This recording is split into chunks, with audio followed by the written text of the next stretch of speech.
I want to thank everybody for coming tonight. It's wonderful to have supporters here who support the cause that's near and dear to my heart, which is really the full emancipation of girls and women globally, especially in conflict countries and a country like Pakistan. So thank you so much for joining us tonight. I'd like to give particular thanks to Ambassador Haqqani, Nafara Isfahani for their sponsorship, as well as Nasir Ahmed with AZI and Sterling Peak Properties with Dawnette, who's here tonight. Thank you so much for making this event possible. To begin with, before I bring Ambassador Haqqani, who's an amazing speaker and you will love, I wanted to tell you a little bit about Marshall Direct Fund and how and why I founded the organization. I was a graduate student at the Fletcher School of Law and Diplomacy and the Kennedy School of Government, studying counterterrorism, focusing mostly on Al-Qaeda and extremist groups operating in South Asia.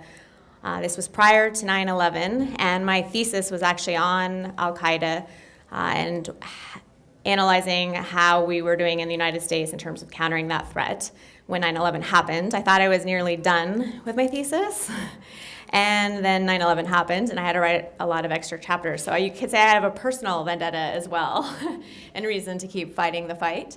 But during my research, I learned so much about Pakistan and so much about what people's lives are like there. I learned, that 3/4 of the country is living on less than $2 a day, that half of the country is illiterate, that girls in particular really didn't have as much opportunity, that education still isn't a priority area either seemingly for Pakistan, but also for the global community in that part of the world. And in light of this, with everything we've been trying to do in the United States to make a more secure world in that region, it became clear that we were really focused and continue to focus on a force-dominant counterterrorism strategy that ultimately, in my opinion, will fail, because at the end of the day, it comes down to an idea, and you cannot bomb an idea out of existence.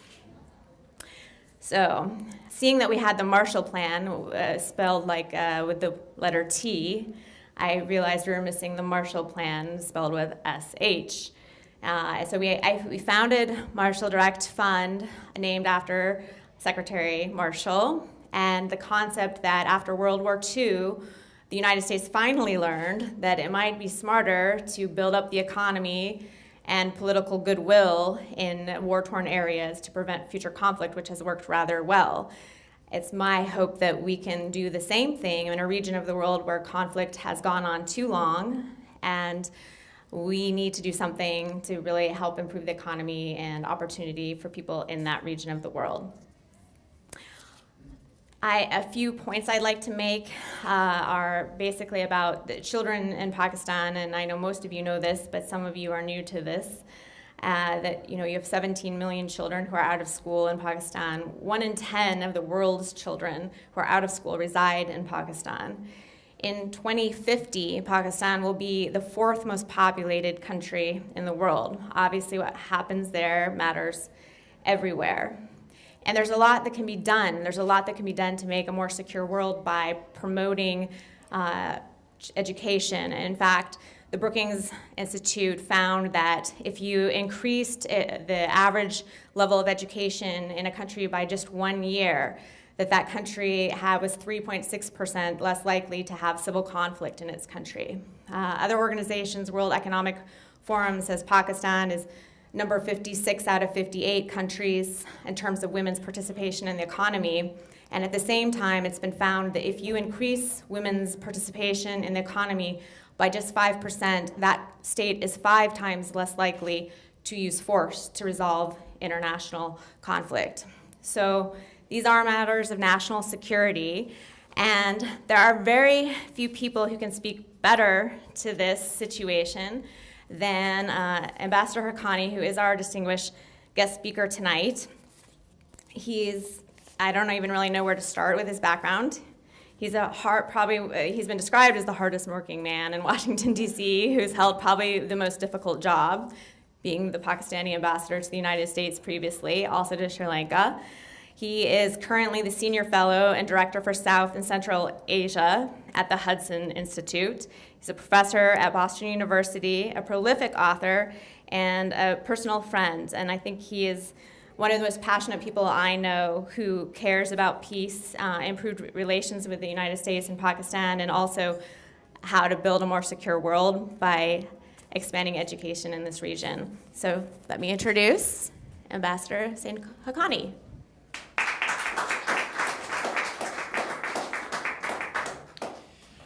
Thank you very much, Sylvie, for that kind introduction. This room has a special emotional significance for me because the last time I hosted a lunch in this room was in honor of the late governor of Punjab, Governor Salman Taseer, whose daughter, Sherbano, serves on the board of Marshall Direct Fund. She's just a 24-year-old young woman. She was fresh out of college at that time, and her father had come to the United States to attend her graduation. And he was staying with me at the embassy residence, and several people said that they wanted to meet him because of his very strong views on democratization of Pakistan, on women's rights, and on the rights of religious minorities in Pakistan. And Governor Taseer came here, and I arranged the lunch, and he met a lot of people here and gave a speech, and went back to Pakistan, and a few months later was assassinated by a fanatic serving in his own security detail, who killed him because he thought that he was not a good enough Muslim, and because of his advocacy on behalf of those who were being wrongfully imprisoned in Pakistan under Pakistan's infamous blasphemy laws. And the argument that his killer gave was that a person who wants to amend this law is a blasphemer himself, which was a stretch by any standard, but in this particular case caused the loss of an eminent Pakistani public figure and a close friend of mine. So in this room, I feel very strongly I always feel strongly about changing Pakistan, but right now, with those memories and standing at the same podium where I had introduced Salman Taseer 3 years ago, I think that change in Pakistan is probably far more important to American and international security, apart from the fact that it's important to the people of Pakistan, than change in any of the other so-called high priority countries that the United States and especially the American media often identify. When Richard Holbrooke served as the special representative for Afghanistan and Pakistan, appointed by President Obama, he once, in a sort of light mode, said that he wants someday to write a song that is a parody of the song from Sound of Music. How do you deal with a problem like Maria? And he said, I want to write the song about how do you deal with a problem like Pakistan. And here are the dimensions of the problem. The first part of the problem is that unlike a lot of countries the United States sees as a problem, Pakistan is not an American enemy. Pakistan is not an American adversary. Pakistan is not a declared rival or opponent of the United States. Pakistan has been an ally of the United States, formally since 1954 and informally since 1947 when Pakistan was created. Yet, the elite of Pakistan, which is underrepresented today here, the elite of Pakistan has never ever understood the importance of making the Pakistani state benefit the people of Pakistan. It's an elitist state. It's a state which has been dominated by the military. It is a state that has been dominated by its intelligence service. It's a state that has been dominated by landowning interests and industrialists. And so if you talk about income inequality, the income inequality in Pakistan is even greater than the income inequality that Paul Krugman complains about now building up in the United States. Two-thirds of Pakistan's population lives just below or just above the international poverty line, which, by the way, by American standards, is not even the poverty line. It's a household that is living on less than $2 a day, a household. And a Pakistani household is much larger than an American household, because Pakistan, unfortunately, also does not have a population control program or a population management program. So the population continues to rise. Pakistan has one of the youngest populations in the world. Half of Pakistan's 180 million people are below the age of 21. 21. So that means a very large young population. And yet, of the age group that should be in school, the children between the age of 5 and 15, 42% don't go to any school at all. Forget about the articles you've read in the press about madrasas, the religious schools, etc. This is kids who will not see the inside of any school, of any kind, of any variety. Then there is the question of what is being taught to the other 58%. Because, and with all due respect to my countrymen, whom I love very much and whom I always try to tell that the greatest act of patriotism is always to try and correct the course of your state and your nation when it's going wrong. That is the greatest act of patriotism. It's always, people describe patriotism as my country right or wrong, but it should actually be my country right or wrong, to support when it's right and to correct when it's wrong. And so Pakistanis sometimes get upset. They said, let's not wash our dirty linen, especially in front of Americans. Not true. This is not dirty linen. This is actually, we have no linen. The emperor has no clothes in this particular case. So to have the 58% who do go to school are actually being taught with a curriculum that was particularly designed under the military dictatorship of General Muhammad Ziaul Haq, an Islamist dictator who was supported by the United States because of his opposition to communism and especially for his support of the Mujahideen against the Soviets. And that curriculum has resulted in a situation in which the Vice Chancellor of Pakistan's largest university right now, his only famous book is actually a book that basically says that that possibly every conspiracy theory you have heard of, from JFK murder conspiracy, he doesn't include anything about Elvis related, which probably is a disappointment to many of us. But, from JFK's murder related conspiracy theories to Osama bin Laden not having had any role in 9/11, to 9/11 not actually having happened, etc. And this man is the vice chancellor of the country's largest university. So not only is it an access problem, the 42% of the children don't have access to education, it's also a quality and content problem that the 58% who do go to school are being taught the wrong things. They are being taught a historic narrative that is factually incorrect. They are being told things like Pakistan has existed since 712 AD. Everybody will wonder what happened in 712 AD. Well, 712 AD is the year that the first Muslim conqueror came to what is today Pakistan and what is today the subcontinent. The truth of the matter is that Islam had come to the subcontinent before the first conqueror came.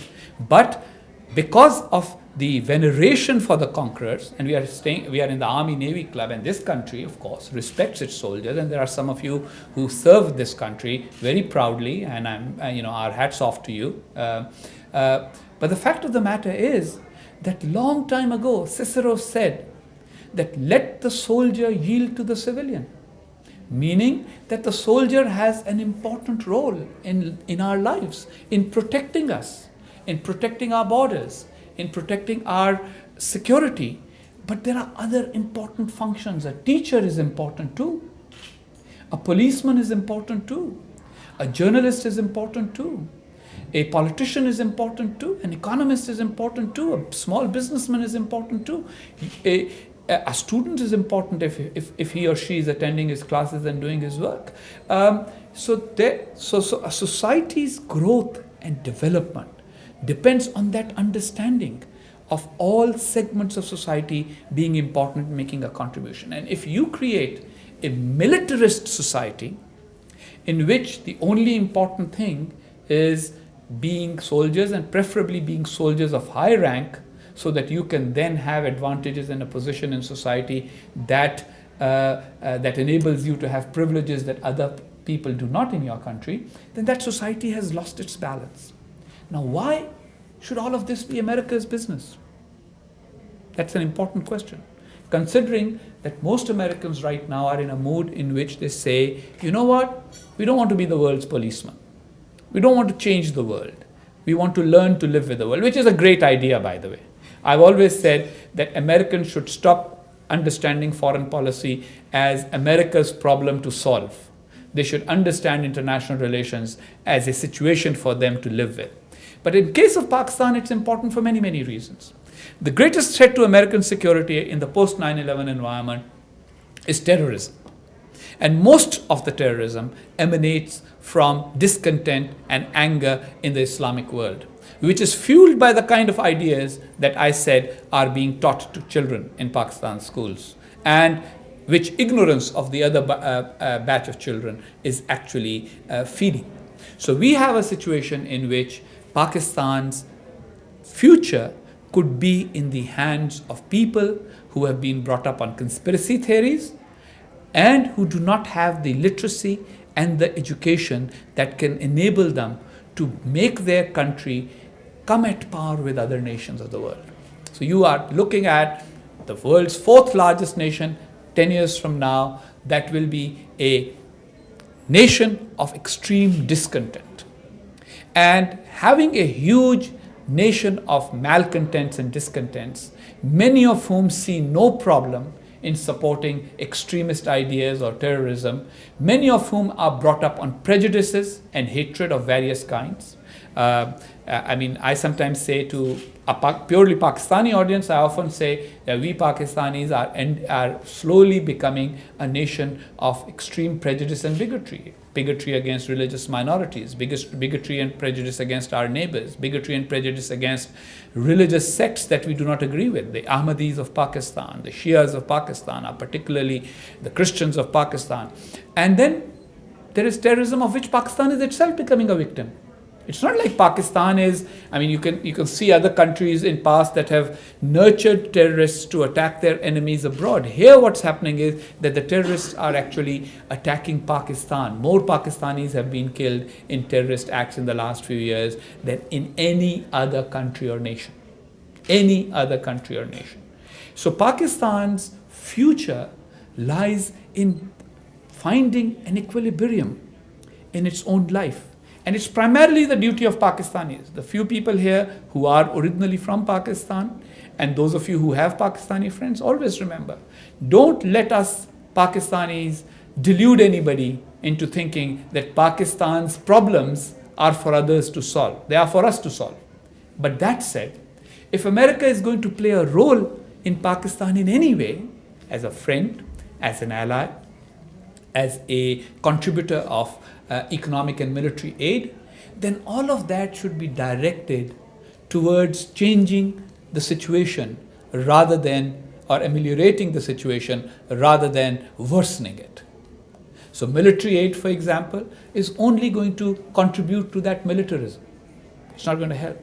Then the large-scale economic aid that Americans sometimes like. Americans like to, there are several of you here, but you'll agree with me that Americans like to think big. So they're not content with things that are small. Hence the whole problems of Iraq and Afghanistan. You did good, but then you ended up saying, let's do it mega scale, and so the budgets just ballooned, and then the Beltway bandits, who write all these analyses and reports, I at one point counted 60 studies on how to build a school in Afghanistan. The truth is that was money that was paid to Americans to figure out how. Very frankly, if I were in charge, I would have gone to some Afghan school teacher and say, what do you really need to run a school here? And he would have said, I need a blackboard, I need some chalk, and I need some books, and I need a teacher. And here comes Marshall Direct Fund, because when I met Sylvie Stainton, this is what she said she was doing. And it was small scale. It wasn't big.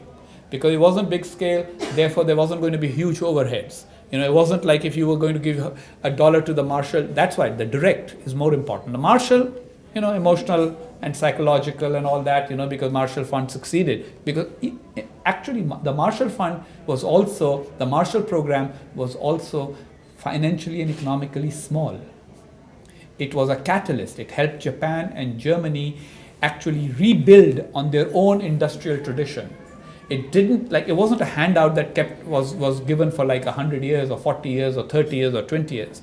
So even when I was Pakistan's ambassador to the United States, I went to Congress and I asked them for what became the largest American economic aid package for Pakistan, called the Kerry-Lugar bill. And I said, I want you to write into the bill that this will be used for specific purposes: education, healthcare, infrastructure. And then there too, make it clear that you will not apply the rules that you normally apply, that only American contractors will come. So then this question will come, okay, if American contractors are to build a school, we will need security for them. Then you will need American security companies to come, etc., etc. And of course, Americans are much more highly paid than Pakistanis. A Pakistani school teacher, if he or she is making $80 a month, they're pretty sort of doing very well. An American school teacher, especially when the unions are involved, will probably demand far more. So it's not going to work that way. Do it like directly and contact. And that's when I made Sylvie's acquaintance, and I found here a kindred spirit, somebody who was actually thinking along similar lines. She had at that time only one school, if I remember, the one in Lahore, and I liked the idea, and I have since then never turned down any opportunity in which I can be of assistance and support to the Marshall Direct Fund. And the idea actually needs to be replicated. And this is maybe time for the Marshall Direct Fund to let the idea become a little bit bigger, but not big American style, but big Pakistani style. Go to a little more and it brings people into direct contact. And it makes people realize that this young woman or young man from the United States who's coming, it's kind of a private sector Peace Corps, very specific, but without the bureaucratic and political implications. Somebody has to interact with young Pakistanis and tell them that Americans don't hate Pakistan, that they are not, even though the US sometimes uses drones to track and kill people that it deems to be terrorists, its purpose is not to inflict damage on the average Pakistani. And then, at the same time, make Pakistanis aware of where Pakistan stands in the world. In human rights, in women's rights, in quality of nutrition of its children, in the quality of its infrastructure, in the quality of the protection it provides to its religious minorities and to minority sects within the major religion of Islam. And basically let people realize that having nuclear weapons may have become a source of pride for Pakistanis, but having nuclear weapons is not something that mitigates all the other negatives and weaknesses that should be a source of concern for Pakistanis. If we have more nukes but fewer religious minorities because people have killed them, it's not something that can make Pakistanis walk with their head high. So it's time for Pakistanis and Americans to work together, and to work together in a direct manner. And the Marshall Direct Fund, I'm glad to say, is an idea that has the seeds of growing into a mighty tree that could provide the shade to Pakistanis, but could also change thinking in the United States. I have often said that one of the biggest foreign policy challenges for the Americans is to figure out how to deal with others in the world beyond the two ways that they seem to know how to do it. You know how the Americans like dealing with others? One is to shoot them, the other is to invite them for lunch. And I think that even with the Muslim world, there has to be a policy other than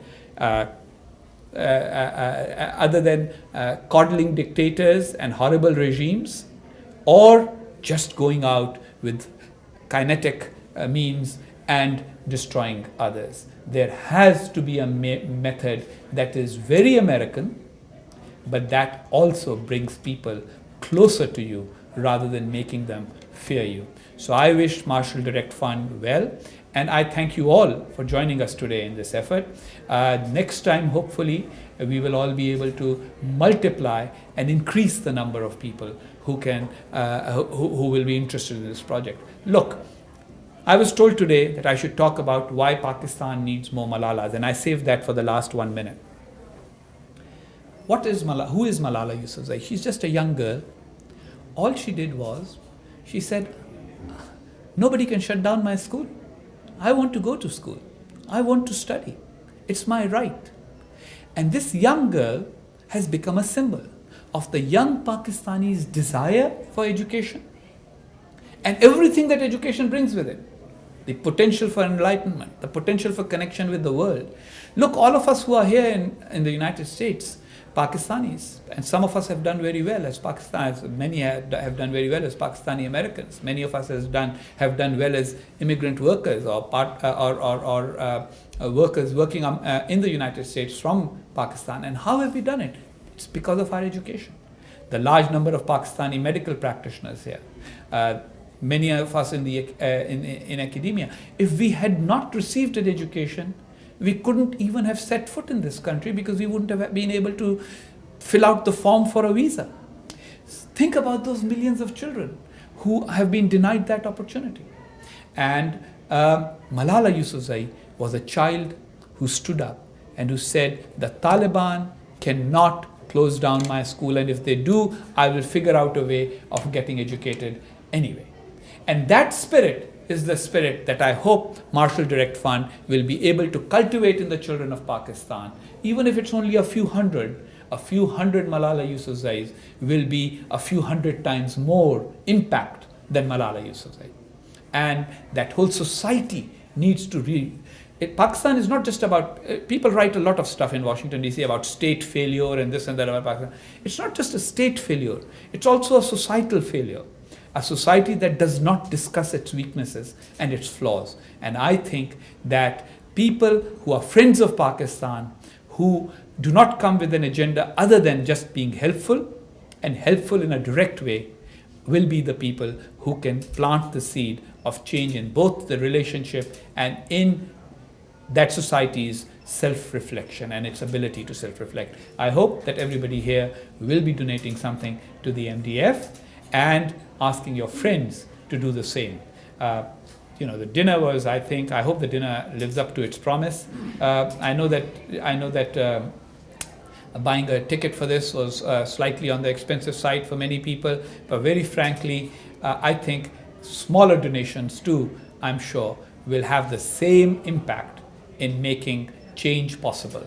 And it is a change that is two-way, change within Pakistan and change in the dynamic in the relationship between the United States and Pakistan. Now in America, no performance ends without a commercial break.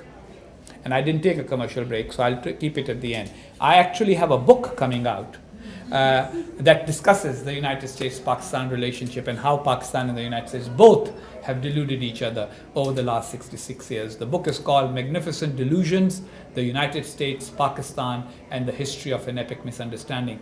Although it comes out on 5th of November, Amazon does take pre-orders. So thank you all very much. It was a pleasure talking to you.